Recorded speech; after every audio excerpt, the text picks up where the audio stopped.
तो मेरा तो अपना मानना है कि प्रधानमंत्री मोदी को तुरंत एक रेड करवानी चाहिए।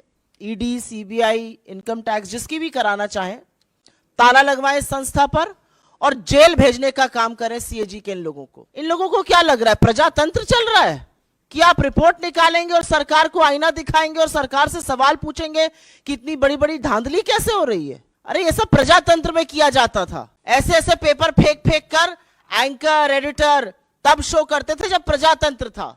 अब जब प्रजातंत्र नहीं है तो ऐसी एजेंसीज का क्या मतलब है। जो पैसा एक विधवा के खाते में जाना चाहिए था, जो एक विकलांग के खाते में जाना चाहिए था, जो एक वृद्ध के खाते में जाना चाहिए था, उससे 19 राज्यों के हर जिले में होर्डिंग लगाए गए स्वच्छ भारत पखवाड़ा के।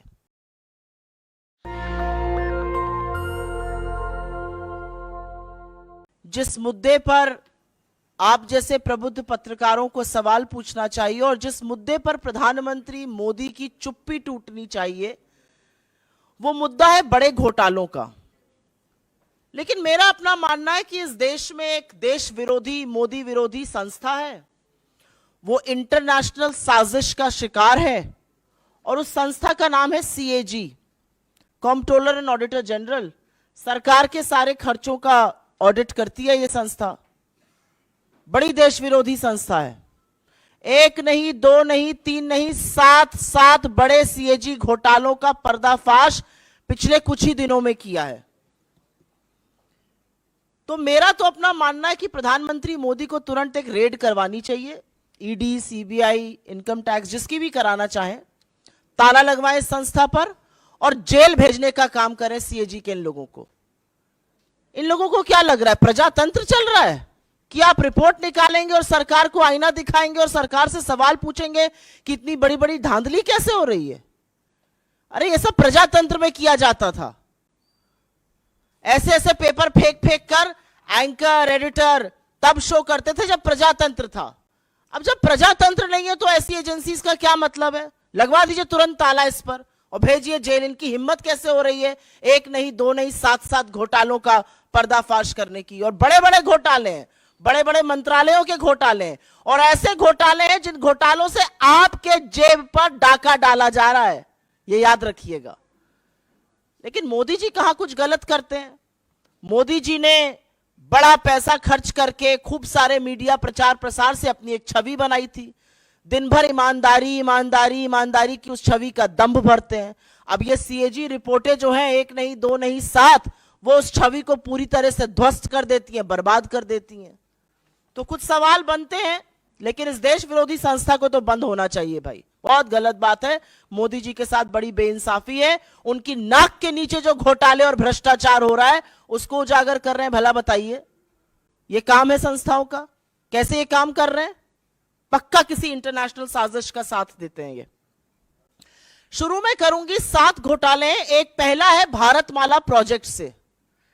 करीब 70-75 हजार किलोमीटर की सड़क बननी थी और इसका पैसा CCA, cabinet committee on economic affairs, जो आर्थिक मामलों की कैबिनेट कमेटी होती है जिसकी अध्यक्षता स्वयं प्रधानमंत्री करते हैं, उन्होंने इसका फंड दिया था। और फंड ही नहीं दिया था, वो इसमें पैसा खर्चा कैसे होता है उसकी निगरानी भी करते हैं। इसमें जो भी टोटल, और इसके हम आपको प्रेस रिलीज में सारे फिगर्स दे रहे हैं, इसमें 15 करोड़ 37 लाख रुपए पर 1 किलोमीटर सड़क बननी थी। इन लोगों ने बढ़ाकर 32 करोड़ 17 लाख कर दिया, दुगने से भी ज्यादा। और ये पीएम की निगरानी में सीसीए की नाक के नीचे भारत सरकार के आंखों के सामने हो रहा था। सिर्फ पैसा ही नहीं दोगुना किया गया, इसमें और भी बड़ी धांधलियां सामने आई हैं। इसमें पता चला है कि फर्जी दस्तावेजों के आधार पर बिडर्स का चयन हो गया। बिडिंग प्रक्रिया में बड़ा फर्जीवाड़ा सामने आया है। विस्तृत परियोजना रिपोर्ट पर काम भी नहीं हुआ। एस्क्रो अकाउंट से करीब 3,500 करोड़ रुपए का हेरफेर हुआ। और सबसे बड़ी बात यह है कि इसके किसी भी जब रोड बनता है तो एक सेफ्टी कंसल्टेंट रखा जाता है कि आपके और हमारे जैसे लोग जो इस देश के नागरिक हैं जब सड़क पर चलें तो सुरक्षित रहें। सरकार ने यह भी जरूरी नहीं समझा। भारतमाला के कितने ही हिस्सों में एक भी सेफ्टी कंसल्टेंट नहीं है। तो अगर आप भारतमाला की किसी सड़क पर चल रहे हैं करीब 70,000 किलोमीटर की, तो अपनी जान की, अपने माल के, अपने खुद के रखवाले आप हैं, सरकार की जिम्मेदारी नहीं, क्योंकि उनके पास सेफ्टी कंसल्टेंट रखने का टाइम ही नहीं था। तो भारतमाला में दुगनी करी लागत और हर तरह के फर्जीवाड़ा करके भगवान जाने किसको किसको ये टेंडर दिए गए, जिन्होंने सेफ्टी कंसल्टेंट्स तक नहीं रखे, एस्क्रो अकाउंट से हेराफेरी हुई। फिर यही द्वारका एक्सप्रेसवे, द्वारका एक्सप्रेसवे में स्वीकृत लागत जो थी वो करीब 18 करोड़ प्रति किलोमीटर थी। सरकार का कहना है बहुत बढ़िया बना है द्वारका एक्सप्रेसवे, अच्छी बात है, बनना अच्छा भी चाहिए। उसकी कीमत 250 करोड़ प्रति किलोमीटर हो गई। कहां 18 करोड़ प्रति किलोमीटर स्वीकृत और कहां 250 करोड़ प्रति किलोमीटर। और आप ये सोचिए कि 2 किलोमीटर बनाने में 500 करोड़ खर्चा हो गए और उस 500 करोड़ में मंगलयान पहुंच गया। यह सरकार की असलियत है। मंत्रालय ने एक एक्सप्लेनेशन इशू किया, वो सवाल और उजागर करता है। क्या बन गया भाई ऐसा? कौन सा ऐसा विश्व का 8वां नवा अजूबा बना जिसकी कीमत 18 करोड़ से बढ़कर 250 करोड़ प्रति किलोमीटर हो गई? अब ऐसा हाईवे बना होगा जिसमें आप चेहरा देख सकते होंगे, अन्यथा तो इतना कीमत बढ़ना बड़ा मुश्किल का काम है। महंगाई की वजह से इतनी कीमत बढ़ नहीं सकती है, क्योंकि एस्केलेशन कॉस्ट उसमें होती है। तो ये कमीशन खोरी है, किसने पैसा खाया इसमें? तीसरी, टोल में लूट। आप सब लोग तो खूब टोल देते होंगे आते जाते वक्त। अगर दिल्ली से मुंबई आज जाना हो तो 6,000 रुपए का तो आप टोल ही दे दीजिएगा सड़कों पर, और मजाक नहीं कर रही हूं, जाकर देखिएगा 6,000 रुपए का टोल दिल्ली से मुंबई, अगर आपको दूरी नापनी है सड़क से। एनएचएआई का रूल है कि अगर टोल के पास या टोल वाली जो सड़क है उस पर कंस्ट्रक्शन होता है तो टोल की कॉस्ट 75% कम होगी। ऐसा नहीं किया गया। मात्र 5 टोल बूथों का, मात्र 5 टोल प्लाजा का सीएजी ने एक रैंडम ऑडिट किया और उसमें पता चला कि करीब करीब 132 करोड़ रुपए अवैध वसूल लिए गए लोगों से। ये मात्र 5 टोल प्लाजाओं की बात कर रही हूं। अगर पूरे देश के टोल प्लाजाओं का ऑडिट हो जाए तो सोचिएगा कितना लाखों करोड़ों का गबन हुआ है। और सड़क पे कौन चल रहा है? सड़क पे धन्ना सेठ चल रहे हैं या आप जैसे और हमारे जैसे मध्यम वर्ग, निम्न मध्यम वर्ग, गरीब लोग चल रहे हैं बसों से, गाड़ियों से, और वो सारा कॉस्ट निकालता है। तो 132 करोड़ तो टोल में लूटे। और एक और ऑडिट में पता चला है कि करीब 135 करोड़ एनएचएआई ने राजस्व का नुकसान किया। एक कंसेशन अग्रीमेंट होता है वो कर करके। आयुष्मान भारत, पूरे वक्त लोकसभा में यही सुनाई दे रहा था, हर जगह प्रधानमंत्री इसकी बात करते हैं। ये तो घोटालों का योजना निकली। आयुष्मान भारत में 7.5 करोड़ लोगों का, 7.5 लाख लोगों का, सॉरी, एक नंबर से रजिस्ट्रेशन हुआ है। आप किसी भी आधार सेंटर जाइए, किसी भी आयुष्मान सेंटर जाइए, वो सबसे पहले आपसे आपका फोन नंबर पूछते हैं। एक नंबर से 7.5 लाख लोगों का रजिस्ट्रेशन। और यही नहीं, आयुष्मान भारत के तहत 88,760, मोटा मोटा 88,000 मान लीजिए, उन रोगियों का भुगतान हुआ है जिनकी मृत्यु हो चुकी थी। मृत लोगों का इलाज दिखाकर क्लेम क्या भुगतान हुआ है। अब ये किसके पास गया है ये नहीं पता, लेकिन लाभार्थी के खाते में तो ये बिल्कुल नहीं गया है। 88,000 मृत लोगों के फ्रेश इलाज का क्लेम दिखाकर उस पर धांधली हुई है।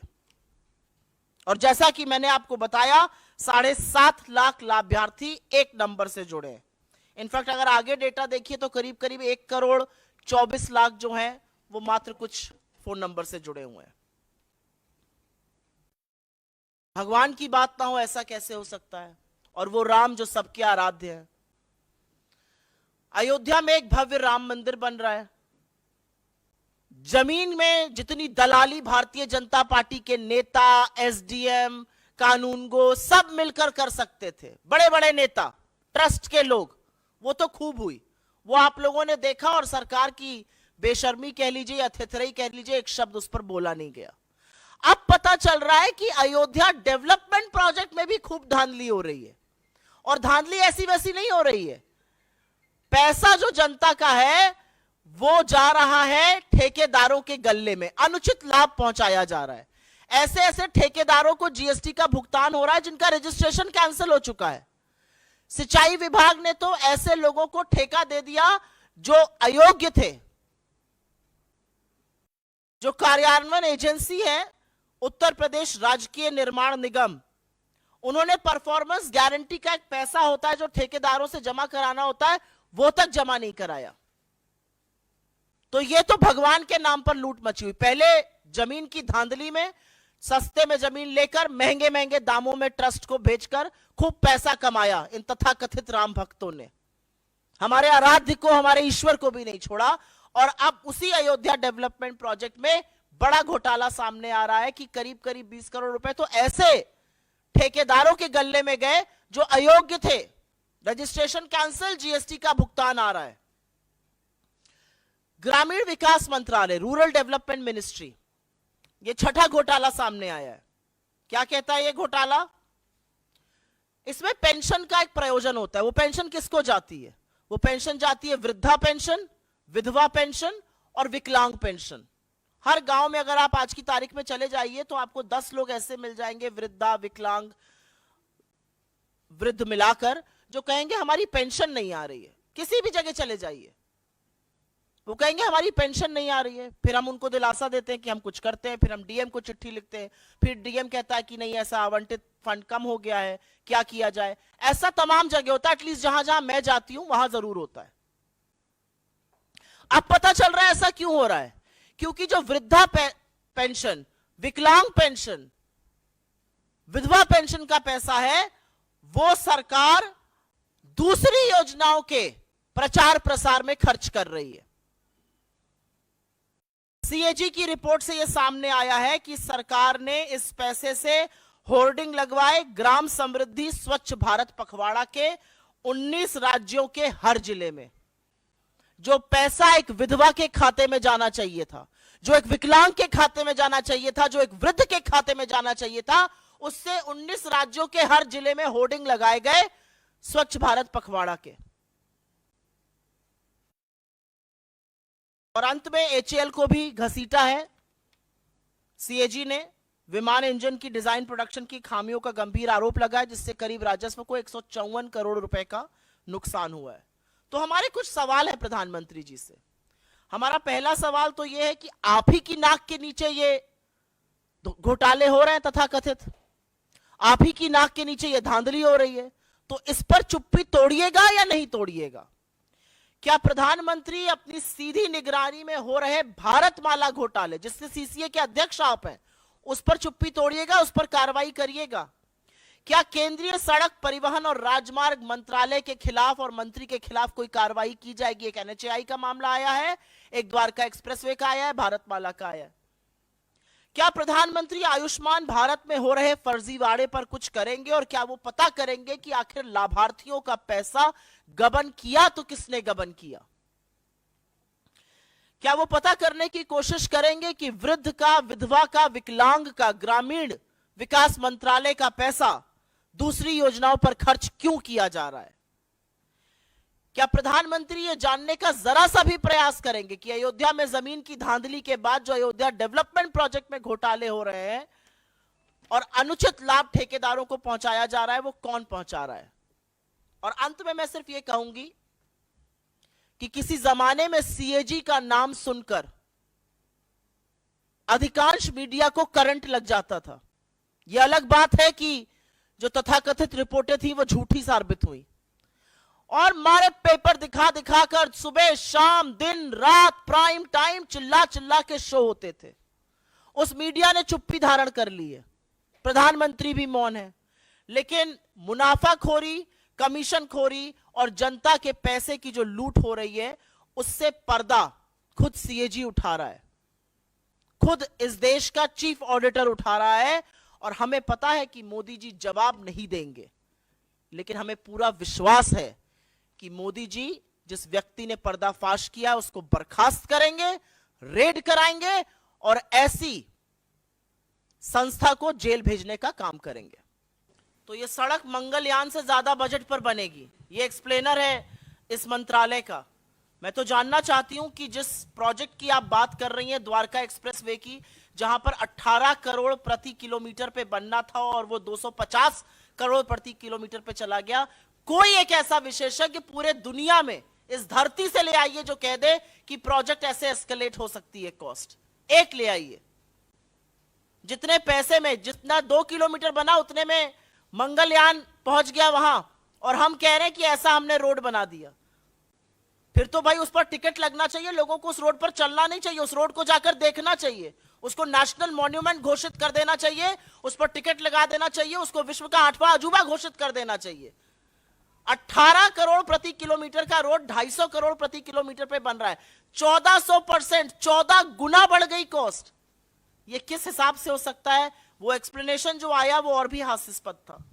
नेशनल दस्तक की आपसे गुजारिश है कि अगर इसको बचाना चाहते हैं तो नेशनल दस्तक को सब्सक्राइब करने के लिए रेड कलर के सब्सक्राइब बटन को दबाएं, फिर बेल आइकन की घंटी दबाएं। नेशनल दस्तक को बचाने के लिए बहुत जरूरी है कि हर खबर को शेयर करें, लाइक करें, कमेंट जरूर करें।